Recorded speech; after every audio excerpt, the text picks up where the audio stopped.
BNP ছাড়া আর কোনো দল ক্ষমতায় আসলে এই রাষ্ট্র চালাতে পারবে না। বিএনপি অভিজ্ঞ, সুতরাং দেশ তো চালাতে হবে এবং সেই দেশ চালানোর জন্য বিএনপির প্রয়োজন। ক্ষমতার পালাবদল হয়েছে, এখন আওয়ামী লীগ তারা নির্বাচন করতে পারছে না, তো সেক্ষেত্রে আওয়ামী লীগের সাধারণ নেতাকর্মীরা তারা তো ভোট দিবে, তাই না? তা ভোট কাকে দিবে?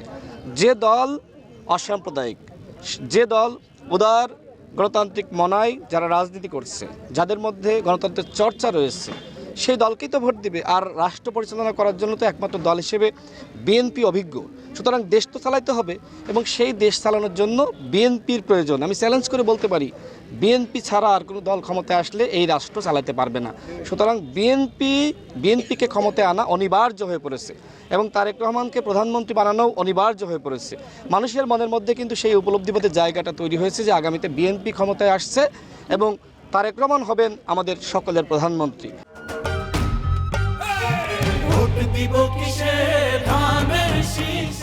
আমি দৃঢ় বিশ্বাস করি, যে যাই বলুক না কেন, বিএনপির বিরুদ্ধে চক্রান্ত করে কেউ আমাদেরকে দমন করতে পারেনি এবং ঝিনাইদহ ৪ আসনে ইনশাআল্লাহ আমরা জিতব। আমি একা জিতব বিষয়টা এরকম না, আমরা সবাই জিতব।